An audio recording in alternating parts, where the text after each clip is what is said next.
Hello વિદ્યાર્થી મિત્રો, તો આજે આપણે એક નવા લેક્ચર સાથે આવી ગયા છે અને આજે આપણે જે ચર્ચા કરવાની છે એ ટોપિક છે અચળ પ્રવેગી ગતિના સમીકરણો. તો અચળ પ્રવેગી ગતિના સમીકરણો આલેખની રીતથી ઇઝીલી તમને આવડી જાય છે, બરાબર છે. પણ પ્રોબ્લેમ ક્યાં થાય છે? જ્યારે કલનશાસ્ત્રની રીતથી અચળ પ્રવેગી ગતિના સમીકરણો શોધવાના હોય. કલનશાસ્ત્ર એટલે શું? એટલે કે સંકલન અને વિકલનનો ઉપયોગ કરીને આપણે જ્યારે અચળ પ્રવેગી ગતિના સમીકરણોને મેળવવાના હોય તો ત્યારે આપણને થોડો એવો પ્રોબ્લેમ થાય છે, બરાબર છે. તો ચાલો આપણે આજની ચર્ચા આ કલનશાસ્ત્રની મદદથી અચળ પ્રવેગી ગતિના સમીકરણો કઈ રીતે ફાઇન્ડ આઉટ કરવા એના ઉપર ફોકસ કરીએ, બરાબર છે. તો આપણો મેઇન ટોપિક આજનો થઈ જશે કલનશાસ્ત્રની મદદથી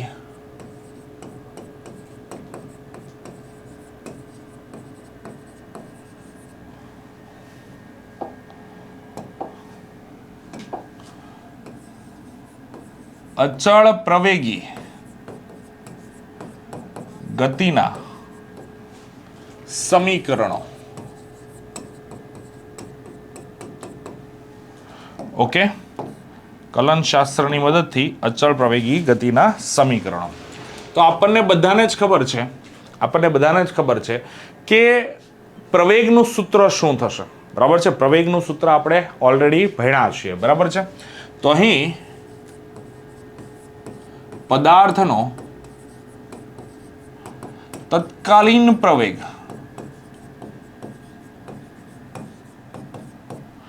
માની લો પદાર્થનો તત્કાલીન પ્રવેગ એ હોય તો એ ઇઝ ઇક્વલ ટુ આપણને બધાને જ ખબર છે કે શું થઈ જશે? ડીવી બાય ડીટી આવું થશે.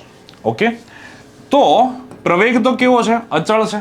અચળ પ્રવેગી ગતિના સમીકરણની ચર્ચા કરીએ છીએ તો સ્વાભાવિક છે આખી ગતિ દરમિયાન આપણે પ્રવેગને કેવો લેવાનો છે? અચળ લેવાનો છે. હવે અચળ પ્રવેગી ગતિના સમીકરણો છે તો અહીંયા વેગવાળા પદને મતલબ વેગવાળા સમીકરણો જ મેળવવાના છે ને. તો વેગવાળા પદને હું અહીંયા કરતા બનાવી લઉં તો શું મને મળશે? તો ડીવી ઇઝ ઇક્વલ ટુ આ છેદવાળું પદ અહીંયા ગુણાકારમાં આવી જશે તો એ ઇન્ટુ ડીટી આવું થશે. તો આપણે શું કરી દઈએ? બંને બાજુ સંકલન લેવું પડશે. મારે તો કુલ વેગ જોઈએ છે ને, વેગમાં તો ફેરફાર છે એની આપણે ચર્ચા કરવાની છે. તો આપણે અહીંયા લઈ લઈએ કે અહીં શું, ચાલો અહીં શું લઈ લઈએ?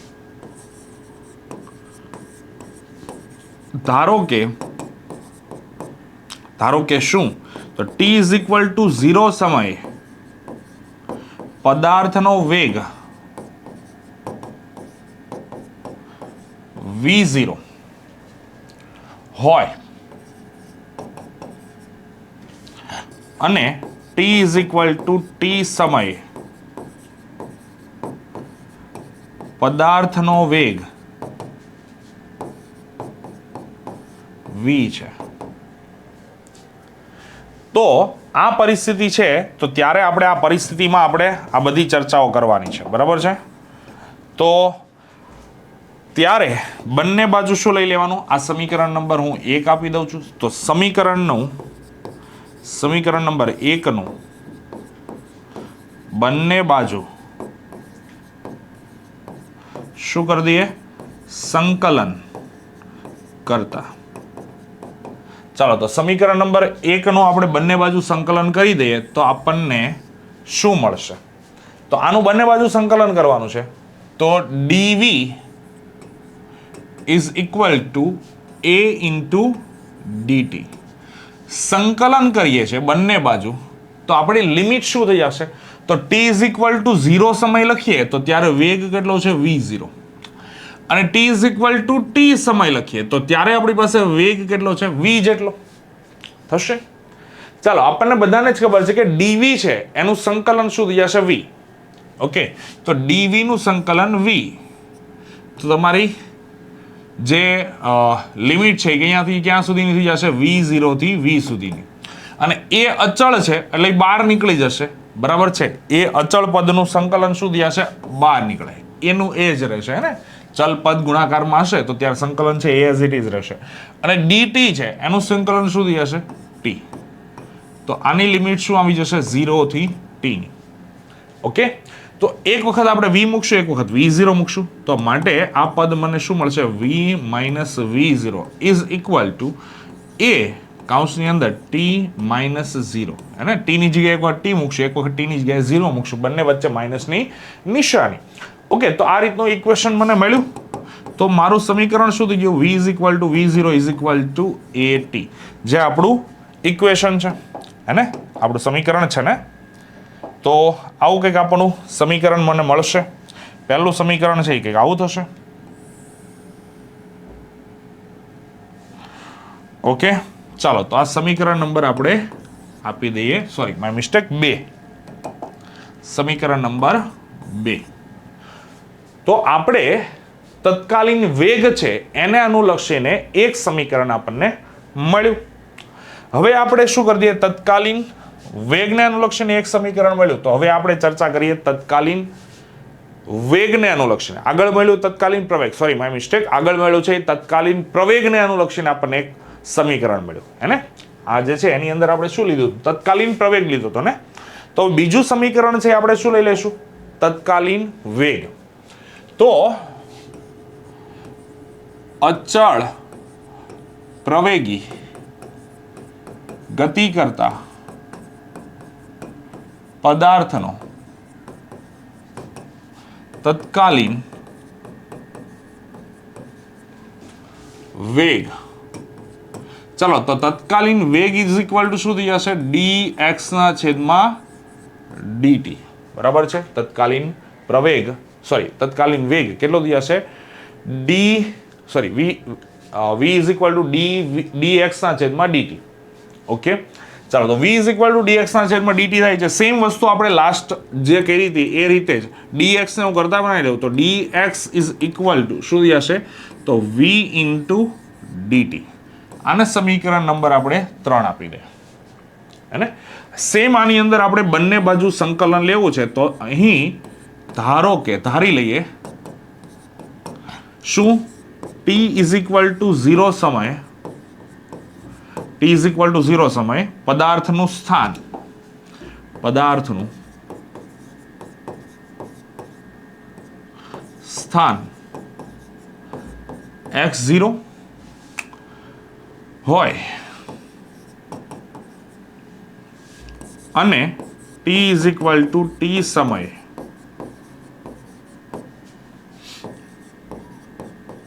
પદાર્થનું સ્થાન x હોય તો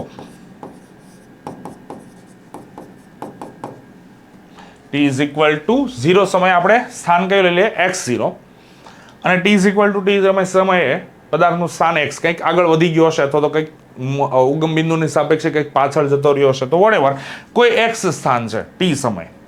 તો હવે એના માટેની આપણે ચર્ચા કરવાની છે. ઓકે, તો સમીકરણ નંબર 3 નું શું કરી દઈએ? બંને બાજુ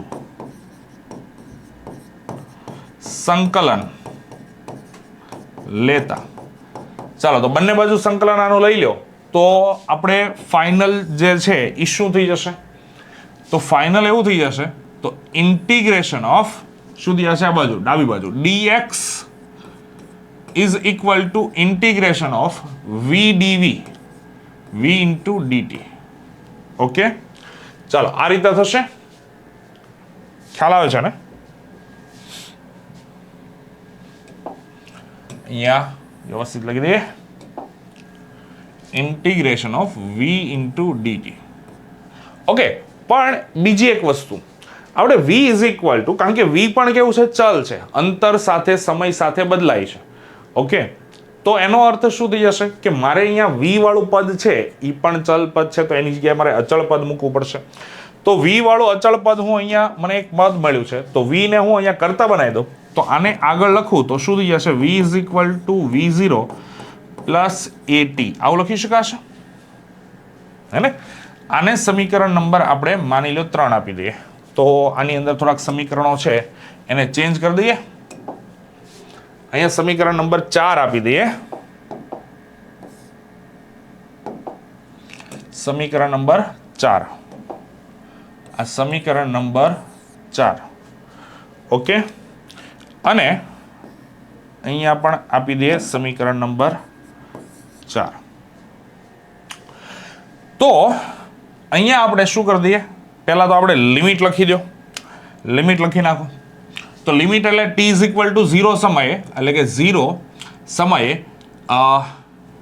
x સ્થાન કેટલું છે x0, અને t is equal two t સમયે સ્થાન કેટલું છે x. ઓકે, તો આ રીતના છે. તો સમીકરણ નંબર આને આપી દો 4, 5 નંબર. તો સમીકરણ નંબર 5 ની કિંમત સમીકરણ નંબર,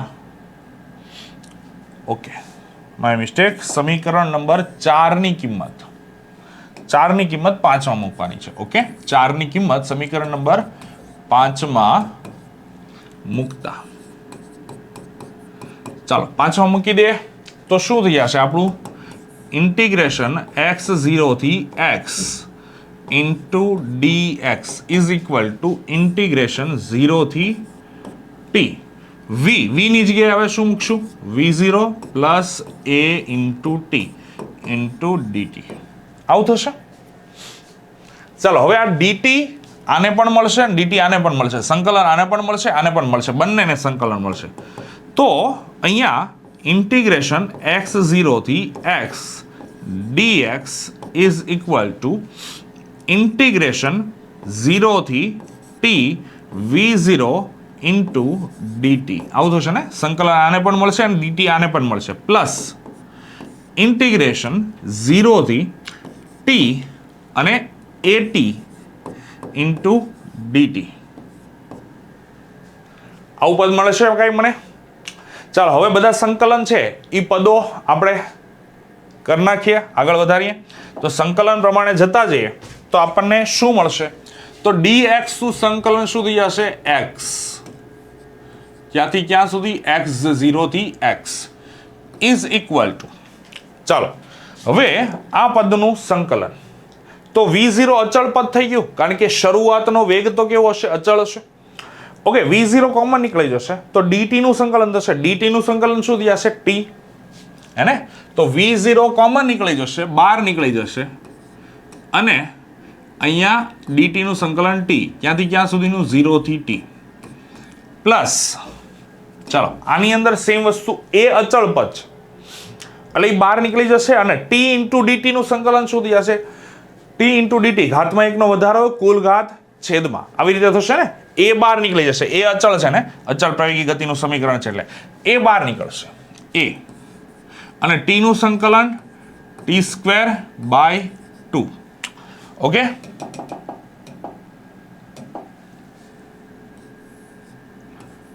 t²/2 0 થી t. ચાલો આઈ થિંક તમને ખ્યાલ આવી ગયો હશે સંકલનમાં. તો એક વખત x ની જગ્યાએ x મૂકશું, એક વખત x0 મૂકશું. તો x અને x0 આ બંને વચ્ચે માઇનસની નિશાની. ઓકે, ચાલો સેમ વસ્તુ v0 એઝ ઇટ ઇઝ રહેશે. કૌંસની અંદર એક વખત t મૂકશું, એક વખત 0 મૂકશું, તો t -0 આવું કંઈક થશે. ચલો પ્લસ a, સેમ વસ્તુ અહીંયા એક વખત t મૂકશું, એક વખત 0 મૂકશું, તો t²/2 -0. ચાલો વ્યવસ્થિત લખીએ આ સમીકરણને. તો આ સમીકરણ શું થઈ જશે, x - x0 is equal two v0t plus, અને આપણે આમ લખી શકાય હાફ at². ઓકે, તો કંઈક આ રીતે આપણે લખી શકાય. તો આપણું બીજું ઇક્વેશન થઈ ગયું. ઓકે, તો પાણી પીતા રહો, ગરમી બહુ વધારે પડતી છે. બી હાઇડ્રેટેડ. હું તો બહુ સારું વધારે પડતું પાણી પીવું છું.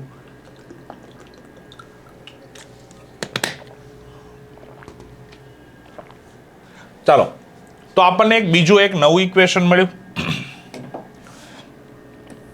તો આ આપણું બીજું એક ઇક્વેશન થઈ ગયું જે આપણે અચળ પ્રવેગી ગતિના સમીકરણો પરથી મેળવીએ છીએ.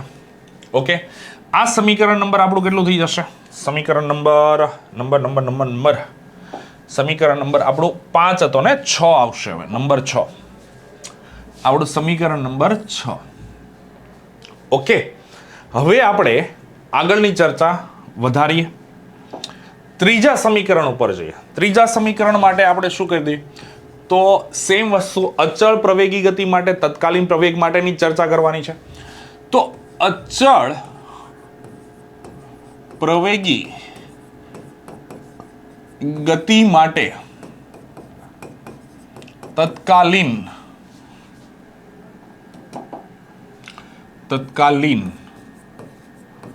પ્રવેગ.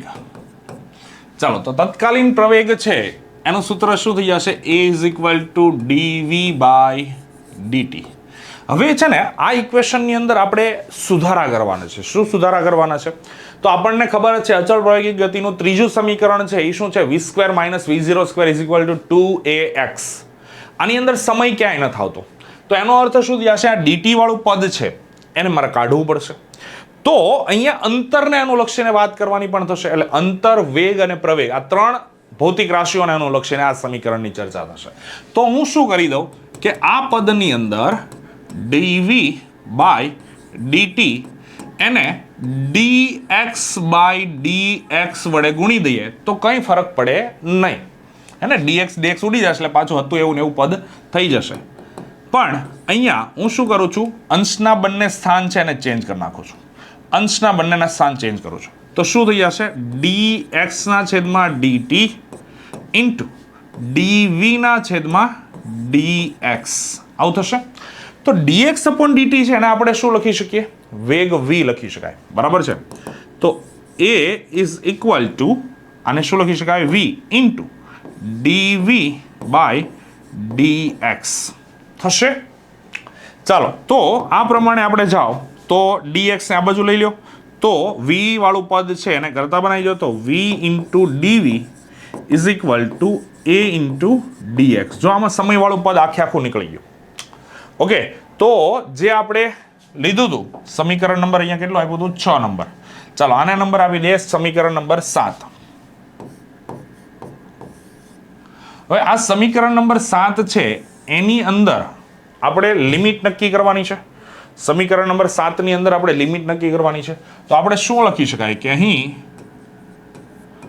ધારો કે શું x ઇઝ ઇક્વલ ટુ અથવા તો x0 સ્થાને, x0 એટલે કે શરૂઆતનો પ્રારંભિક સ્થાન જે છે ત્યાંની વાત કરીએ છીએ. તો x0 સ્થાને પદાર્થનો પ્રારંભિક વેગ ઇઝ ઇક્વલ ટુ શું થઈ જશે, v0. અને x સ્થાને, અને કોઈ અંતર કાપ્યા પછીની વાત થઈ છે, તો x સ્થાને પદાર્થનો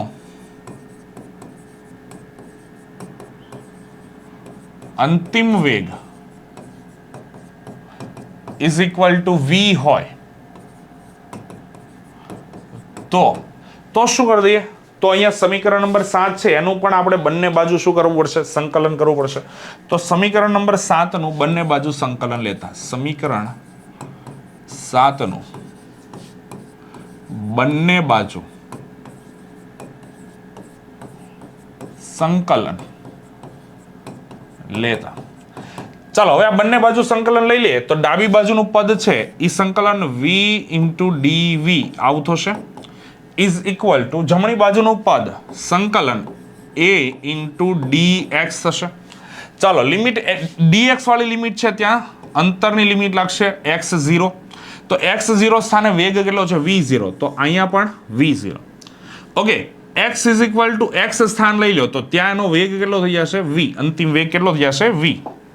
તો v જેટલું થાય છે તો કંઈક આ રીતે આવશે, લિમિટ આ રીતના આવશે. ચાલો v ઇન્ટુ dv, તો આનું સંકલન શું થઈ જશે, v²/2 લિમિટ v0 થી v ઇઝ ઇક્વલ ટુ એ અચળ પદ છે, અચળ પ્રવેગી ગતિ છે, એ અચળ છે, બહાર નીકળી જશે. તો એ dx નું સંકલન શું થઈ જશે, x. તો લિમિટ લાગશે x0 થી x. તો સેમ વસ્તુ હવે પાછી કરશું, v ને એક વખત મૂકશું, v0 ને એક વખત મૂકશું, તો શું મળશે, તો એક વખત v ને મૂકશું તો v²/2 થઈ જશે, એક વખત v0 નો મૂકશું એટલે v0²/2 થશે. ચાલો તો આપણું પદ થઈ જશે v²/2 2 minus v0 square by 2 is equal to આ બાજુનું પદ લઈ લે તો એ એઝ ઇટ ઇઝ રહેશે, એક વખત x મૂકશું, એક વખત x0 વચ્ચે મૂકશું, વચ્ચે માઇનસની નિશાની, ઓકે, ઇન્ટુ a ઇન્ટુ કાઉસની અંદર આવશે x માઇનસ x0 થશે. ચાલો તો આ બંનેમાંથી 2 કોમન નીકળી જશે એટલે 1/2 કાઉસની અંદર શું આવશે v square minus v0 square is equal two a into x minus x0 આવું થઈ જશે. ચાલો છેદમાં 2 છે, આ બાજુ જશે તો મને ફાઇનલ ઇક્વેશન શું મળશે v square minus v0 square is equal two 2a x minus x0. Okay, તો આપણું જે થર્ડ અચળ પ્રવેગી ગતિનું થર્ડ લાસ્ટ અચળ પ્રવેગી ગતિનું સમીકરણ છે એ કંઈક આપણને આ રીતનું મળશે, થર્ડ અને લાસ્ટ. આને સમીકરણ નંબર કેટલો આપવાનું છે તો આ સમીકરણ નંબર થઈ જશે 8. તો સમીકરણ નંબર 8. ઓકે, તો આપણી પાસે કયા કયા સમીકરણ નંબર મળ્યા તો સમીકરણ નંબર 6, 2, 6, 6 અને 8. ઓકે, તો સમીકરણ નંબર 2, 6 અને 8 આ 3 સમીકરણો અચળ પ્રવેગી ગતિના સમીકરણો છે.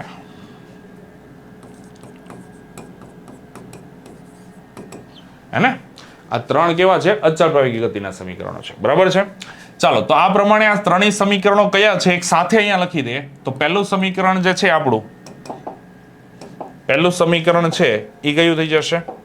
ચાલો તો પહેલું આપણું સમીકરણ થશે v minus v0 is equal two a into t, અથવા તો તમે આને આ રીતે પણ લખી શકો v is equal two v0 plus at, અને બેમાંથી કોઈ પણ એક રીતે લખી શકાય છે, બરાબર છે. બીજું સમીકરણ છે તમારું તો x માઇનસ x0, એટલે સ્થાનાંતરની વાત થાય છે અહીંયા, x minus x0 is equal two શું થઈ જશે તો v0t plus half a into T square, આવું બીજું સમીકરણ થશે. અને ત્રીજું સમીકરણ અહીંયા બાજુમાં જ લખ્યું છે, અને શું થશે v square minus v0 square is equal two 2a અને શું થશે x માઇનસ x0. ઓકે, તો 3 આ સમીકરણો છે એ આપણા છે કયા છે અચળ પ્રવેગી ગતિના સમીકરણો, જે આખા ચેપ્ટરની અંદર તમને ખૂબ જ અગત્યના સમીકરણો છે. અને આને અનુલક્ષીને બહુ બધા ક્વેશ્ચન પૂછાય છે. આને અનુલક્ષીને ખાલી આ ચેપ્ટરની અંદર જ નહીં, જ્યાં સુધી તમે ફિઝિક્સ ભણશો ત્યાં સુધી અચળ પ્રવેગી ગતિના સમીકરણોનો ક્યાંક ને ક્યાંક ઉપયોગ તમને આવ્યા કરશે, બરાબર છે. તો કલનશાસ્ત્રની મદદથી અચળ પ્રવેગી ગતિના સમીકરણો કંઈક આ રીતે સોલ્વ કરી શકાશે. તો આઈ હોપ તમને આ વિડીયોની અંદર બધી જ ઇન્ફોર્મેશન જે મેં આપી છે એ તમને બધી ખબર પડી ગઈ હશે, ક્યાં કયું સંકલન કરવાનું, કઈ રીતે વિકલન કરવાનું, કયા પદોને છૂટા પાડવાના છે, કયા પદોને સ્થાન ચેન્જ કરવાના છે, બધી જ સમજ પડી ગઈ હશે. ઓકે, તો આવા જ ઇન્ફોર્મેટિવ વિડીયોઝ માટે અમારી ચેનલ કેમેસ્ટ્રી બાય નિમેશ સરને સબસ્ક્રાઇબ કરી રાખો, અને મળીએ આપણે નેક્સ્ટ લેક્ચરમાં. ત્યાં સુધી બધાને Tata, bye bye, C you, have a great day.